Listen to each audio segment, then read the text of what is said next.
10 AC होने के बाद भी छत पर सोई देवरानी जेठानी। गर्मी का मौसम अपनी चरम सीमा पर है। बाहर लू चल रही है, लेकिन विश्वनाथ जी का घर सुख सुविधाओं से संपन्न है। उनके घर में 10-10 एसी लगे हुए हैं। पूरा घर पूरी तरह से ठंडा रहता है। दोपहर का वक्त है, सविता ड्राइंग रूम में सोफे पर बैठी हैं। तभी किरण वहां चाय लेकर आती है तो सविता उससे कहती है, अरे किरण बहू, छोटे बहू दिखाई नहीं दे रही, जरा उसे भी तो बुला ले, वो भी चाय पी लेगी। ठीक है माँ जी, देखती हूँ, वो अपने कमरे में ही होगी। किरण समीक्षा को हर जगह ढूंढती है, लेकिन समीक्षा उसे कहीं नहीं मिलती।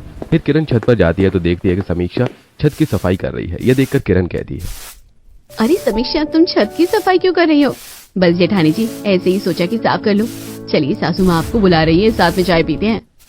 अब किरण समीक्षा को लेकर नीचे आ जाती है और दोनों बहुएं सास के साथ बैठकर चाय पीने लगती हैं। तभी समीक्षा अपनी सास से कहती है, माँ जी, हमारे घर में पूरे 10 एसी लगे हुए हैं। हमारा घर बहुत ठंडा होता है। मुझे तो बहुत ठंड लगने लगती है। आप लोगों को ठंड नहीं लगती है क्या? अरे नहीं नहीं बेटा, हम लोगों को 10 एसी वाले घर में रहने की आदत है। धीरे धीरे ये आदत तुम्हें भी पड़ जाएगी। हाँ बहू, तुम्हारी सास सही कहती है। हमें तो एक भी एसी बंद हो जाता है तो घर गर्म लगने लगता है। कुछ दिनों बाद तुम्हारे साथ भी ऐसा ही होगा। थोड़ी देर बातें करने के बाद दोनों बहुएं रसोई में जाती हैं और खाना बनाने लगती हैं। ऐसी रात हो जाती है और रात का खाना खाकर सभी लोग अपने अपने कमरे में चले जाते हैं।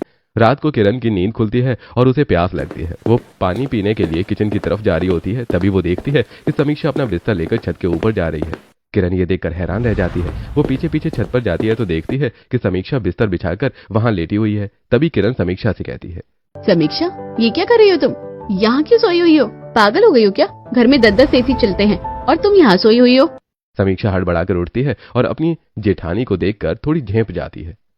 जेठानी जी, प्लीज मुझे यहीं रहने दीजिए छत पर। इस खुली हवा में सोना मुझे अच्छा लगता है। तुम कैसी बातें कर रही हो समीक्षा? गर्मी से तुम्हारा चेहरा लाल हो गया है। नीचे रोहित और माँ जी को पता चलेगा तो वो क्या सोचेंगे? जेठानी जी, आप नहीं समझोगे, मुझे यहीं सोना है, मुझे यही सुकून मिलता है। देखो समीक्षा, तुम अभी इस घर के तौर तरीके नहीं जानती। माँ जी बहुत पुरानी सोच की है। उन्हें अगर पता चला ना कि उनकी बहू छत पर बिस्तर लगाकर सोती है तो वो बहुत गुस्सा करेंगी। वो इसे घर की मर्यादा के खिलाफ मानेगी। मेरी मानो तो ये बिस्तर उठाओ और चुपचाप नीचे चली आओ। ठीक है जेठानी जी, अगर आप इतना कह रही हैं तो मैं चलती हूँ, लेकिन प्लीज नीचे किसी को ये मत बताइएगा कि मैं छत पर थी। रोहित को तो पता चला तो वो मेरा मजाक उड़ाएंगे और माँ जी तो मेरी क्लास ही लगा देंगी। हाँ बाबा, नहीं बताऊंगी, पर तुम वादा करो कि तुम ऐसी बेवकूफी दोबारा नहीं करोगी। चलो अब ये तकिया और चद्दर समेटो। समीक्षा अपना सामान समेटती है और किरण के साथ नीचे आ जाती है। तभी सविता रसोई से पानी पीकर निकलती है और वो अपनी दोनों बहुओं को इस तरह ऊपर से आते देखकर कहती है, अरे इतनी रात को तुम दोनों छत के ऊपर से कैसे आ रही हो? अरे माँ जी, वो समीक्षा असल में स्टोर रूम की सफाई करने गई थी। बेचारी को पता ही नहीं चला कि कब समय निकल गया। इतनी गंभीर गर्मी में तुम वहाँ सफाई क्यों कर रही थी? क्या जरूरत थी? वो माँ जी, बस मुझे लगा कि सफाई कर लेनी चाहिए। देखो बेटा, सफाई अपनी जगह है, लेकिन रोहित का ध्यान रखो। इतनी गर्मी में बिना एसी वाले कमरे में काम मत किया करो। जी माँ जी। ऐसा कहकर सविता अपने कमरे में चली जाती है। और अगले दिन जब सभी लोग हॉल में बैठकर चाय पी रहे थे तभी रोहित कहता है, माँ आज तो बाहर 45 डिग्री टेम्परेचर था, लेकिन घर के अंदर पता ही नहीं चल रहा। सच में 10 एसी लगवाना पापा का सबसे अच्छा फैसला था। पापा जी, सच बताऊं तो यहाँ इतने सारे एसी चल रहे हैं तो मुझे बहुत ठंड लग रही है। मुझे इतनी ज्यादा ठंडक में रहने की आदत नहीं है। अरे बेटा, नहीं आई हो ना, इसलिए ऐसा लग रहा है। कुछ दिनों बाद तुम्हें बिना एसी के नींद भी नहीं आएगी। थोड़ी देर बातें करने के बाद दोनों बहुएं रसोई में जाकर खाना बनाने लगती हैं। ऐसे ही सारा दिन बीत जाता है। रात को 1 बजे समीक्षा अपने कमरे में सोकर उठती है और अपने आप से कहती है, रोहित गहरी नींद में सो गया, मुझे छत पर जाकर सोना चाहिए। वो धीरे से उठती है, अपना तकिया और एक पतली चद्दर उठाती है और दबे पांव कमरे से बाहर निकलती है और छत की ओर बढ़ने लगती है। उधर किरण की नींद खुलती है और वो यहाँ वहाँ कुछ ढूंढती है। फिर अपने आप से कहती है, मेरे सर में दर्द है, पता नहीं बाम कहाँ चला गया। ऐसा करती हूँ कि समीक्षा के कमरे में जाकर ले आती हूँ। किरण समीक्षा के कमरे के बाहर आती है तो देखती है कि दरवाजा खुला था और रोहित सो रहा था, लेकिन समीक्षा वहाँ नहीं थी। ये देखकर किरण मन ही मन सोचती है, ये लड़की फिर से अपने कमरे में नहीं है। कहीं ऐसा तो नहीं कि फिर से छत पर जाकर सो रही है। अब किरण छत पर जाती है तो देखती है कि समीक्षा छत पर बैठी कोई डायरी पढ़ रही थी और पड़ोस की छत पर कुछ लफंगे लड़के सोनू और मोनू, जो देर रात तक सिगरेट पी रहे थे, समीक्षा को देख लेते हैं। अरे ओए मोनू, देख देख, विश्वनाथ जी की नई बहू छत पर आई है। क्या माल है यार। हाँ यार, कितनी सुंदर है। इतनी गर्मी में नीचे एसी छोड़ के छत पर क्या कर रही है ये? लगता है रोहित भाई से झगड़ा हो गया है। यह सब देखकर किरण गुस्सा होते हुए उन लड़कों को डांटती है। किरण को देखकर समीक्षा चौंक जाती है और कहती है, जेठानी जी, आप यहाँ? तुम 10 एसी वाला घर छोड़कर यहाँ ऊपर छत पर क्या कर रही हो? तुम्हें अंदाजा भी है पड़ोस के लफंगे तुम्हें देखकर क्या क्या बोल रहे हैं? तुम्हें अकेले यहाँ सोना अच्छा लगता है? अपनी सुरक्षा का भी ख्याल नहीं है तुम्हें? प्लीज भाभी समझने की कोशिश करो, मुझे नीचे कमरे में नींद नहीं आती, मेरा दम घुटता है। बहस के दौरान समीक्षा के हाथ से एक छोटा सा लिफाफा गिर जाता है और किरण उसे झट से उठा लेती है। जेठानी जी वो मत देखिए। किरण लिफाफा खोलती है और उसमें रखे कागज को पढ़ती है। जैसे जैसे वो पढ़ती है उसके चेहरे के भाव गुस्से से बदलकर हैरानी में बदल जाते हैं। अच्छा तो ये बात है, तुमने इतना सब कुछ छुपाया हमसे? प्लीज जेठानी जी ये बात आप किसी को मत बताना। समीक्षा तुम चिंता मत करो, आज के बाद मैं भी तुम्हारे साथ इस काम में तुम्हारा साथ दूंगी और तुम आराम से ऊपर सोना। मैं भी अपना तकिया और कंबल ले आती हूँ, हम दोनों यहीं सोएंगे। किरण मुड़ती है और देखती है कि सोनू और मोनू अभी भी उन्हें घूर रहे हैं। किरण का पारा चढ़ जाता है। ओए क्या देख रहे हो बे, शर्म नहीं आती? चलो यहाँ से भागो, वरना वहीं आकर तुम दोनों का सिर फोड़ दूंगी। पुलिस को बुलाऊं क्या? किरण का रौद्र रूप देखकर लड़के डर जाते हैं और तुरंत अपनी छत से गायब हो जाते हैं। किरण नीचे जाकर अपना बिस्तर लाती है और दोनों देवरानी जेठानी छत पर लेट जाती हैं। सुबह 5 बजे किरण की नींद खुलती है। वो समीक्षा को जगाते हुए कहती है, समीक्षा समीक्षा उठो, 5 बज गए हैं, सूरज निकलने वाला है। चलो अब नीचे चले, वरना किसी को पता चल गया ना कि हम ऊपर सो रहे हैं तो बहुत बड़ा तमाशा हो जाएगा। समीक्षा आंखें मलते हुए उठती है। दोनों चुपचाप अपना बिस्तर समेटती हैं और दबे पांव नीचे अपने अपने कमरों में चली जाती हैं। किसी को कानो कान खबर नहीं होती। सुबह 8 बजे किचन में किरण और समीक्षा नाश्ता बनाती हैं और डाइनिंग टेबल पर लगा देती हैं। सभी लोग नाश्ता करने लगते हैं। तभी पूजा समीक्षा के हाथों में लाल दाने देखकर कहती है, अरे छोटी भाभी आपके हाथों और गर्दन पर इतने लाल निशान कैसे? मच्छर ने काटा है क्या? अरे हाँ ये तो मच्छरों के काटने के निशान है, लेकिन घर में तो हर जगह ऑल आउट लगा है, जाली दरवाजे भी बंद रहते हैं, ये मच्छर कहाँ से आ गए? वो माँ जी, अरे माँ जी वो शायद किचन की खिड़की खुली रह गई होगी। और क्या माँ, समीक्षा तो वैसे भी नाजुक कली है। बातें करते हुए सभी नाश्ता कर लेते हैं और अपने अपने काम पर चले जाते हैं। अब रात के 1 बजे किरण समीक्षा को व्हाट्सएप पर मैसेज करती है, समीक्षा रोहित सो गया है क्या? बाहर आओ। समीक्षा धीरे से बाहर निकलती है। दोनों फिर से छत पर जाती हैं और सो जाती हैं और सुबह 5 बजे उठकर नीचे आ जाती हैं। ऐसे कई दिन बीत जाते हैं। दोनों बहुएं घर वालों से छुपकर रोज छत पर सोने लगती हैं।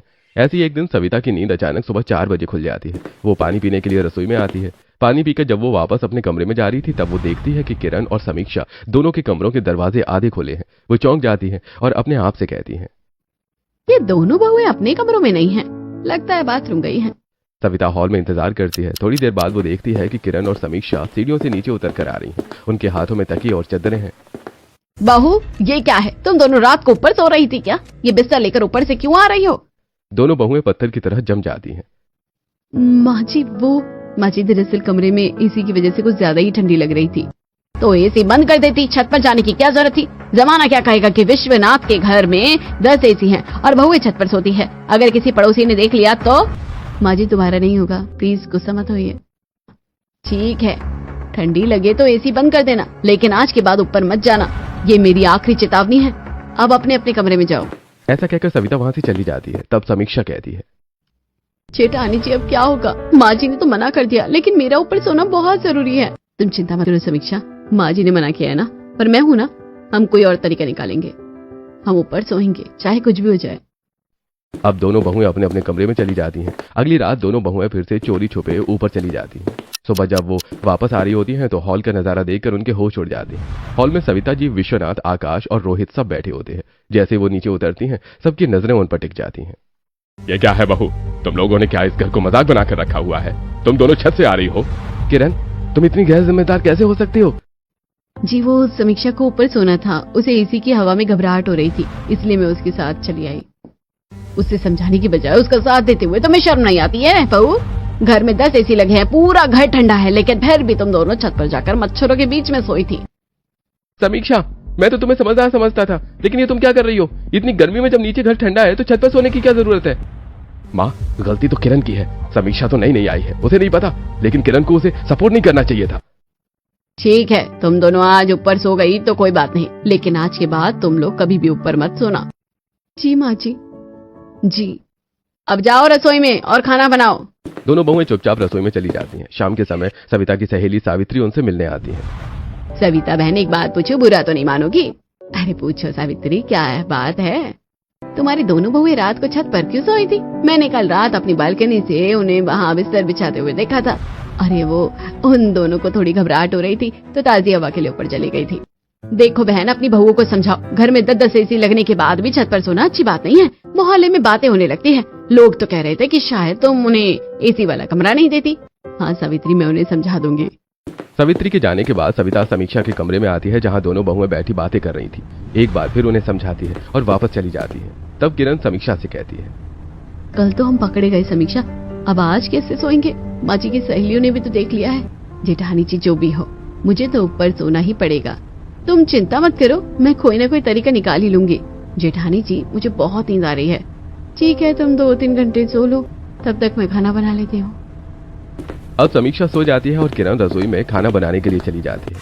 किरण किचन में काम कर रही होती है, तभी सविता वहां आती है और कहती है, किरण, तेरे ससुर जी को पोहा खाना है, तू अभी भी सब्जी काट रही है। ऐसा कर, समीक्षा से कह देती हूँ, वो बना देगी। ऐसा कहकर सविता समीक्षा के कमरे में जाती है और उसे देखकर कहती है, ये क्या, शाम के 6 बज रहे हैं और ये महारानी अभी तक सो रही है। समीक्षा उठो। तभी किरण वहां आती है और सविता से कहती है, माँ जी उसे मत जगाइए, मैं पोहा बना देती हूँ। ये कौन सा सोने का समय है किरण? माँ जी सोने दीजिए उसे, आज उसकी तबीयत ठीक नहीं थी, उसे सिर में बहुत तेज दर्द था। मैंने उसे कहा था कि सर की दर्द की दवा खाकर सो जाए। ठीक है बहू, तू पोहा ही बना दे। ऐसा कहकर सविता वहां से चली जाती है। अब रात के खाने पर सभी डाइनिंग टेबल पर आते हैं। खाना खाकर सब अपने अपने कमरे में चले जाते हैं। थोड़ी देर बाद समीक्षा अपना तकिया लेकर बाहर निकलती है। उसे किरण हॉल में मिलती है। सब गहरी नींद में सो गए। आकाश और रोहित भी खराटे ले रहे हैं। चलो अब हम छत पर जाकर सोते हैं। अब दोनों छत पर जाकर सो जाती हैं। तभी पड़ोस की बहू शालिनी अपनी बालकनी से उन्हें देख लेती है और अपनी सास सावित्री को बुलाती है। माँ जी देखिए, आज ये दोनों फिर ऊपर सो रही हैं। हाँ, ये सविता बहन भी ना, पता नहीं इन्हें क्यों नहीं रोक रही है, जरूर कुछ तो गड़बड़ है। ठीक है माँ जी, कल हम जाकर उनके घर पर सब बता देंगे।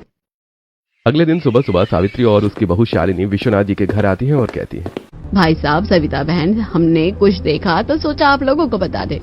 चाची बुरा मत मानेगा, पर आपके घर में क्या एसी खराब हो गए हैं, या फिर आपने बहू को एसी वाला कमरा नहीं दिया है? आखिर ऐसी क्या मजबूरी है कि इतनी सुख सुविधाओं के बाद भी आपकी दोनों बहुएं रात भर छत पर सोती हैं? क्या कह रही हो तुम? छत पर मैंने तो उन्हें सख्ती से मना किया था। मना करने से क्या होता है? रात के 2 बजे मेरी बहू और मैंने बालकनी से साफ देखा और दोनों वहाँ बिस्तर बिछाकर मजे से सो रही थी। लोग ऐसी बातें कर रहे थे, सविता की जरूर तो उन्हें अंदर सोने नहीं देती होगी, इसलिए बेचारी ऊपर जाकर मच्छरों के बीच सोती हैं। सविता जैसे तैसे बहाना बनाकर सावित्री और शालिनी की बात टाल देती है। थोड़ी देर बाद वो दोनों चली जाती हैं। तब सविता अपनी दोनों बहू को हॉल में बुलाती है और विश्वनाथ से कहती है, पूछिए अपनी इन लाडली बहुओं से। सावित्री और शालिनी कह रही थी कि ये दोनों कल रात फिर से छत पर सोई हैं। तुम दोनों को समझ नहीं आता, मोहल्ले वाले घर आकर शिकायत कर रहे हैं। मेरी इज्जत मिट्टी में मिला दी तुम दोनों ने। घर में 10-10 एसी होने के बावजूद तुम दोनों को ऊपर सोने की जरूरत पड़ रही है।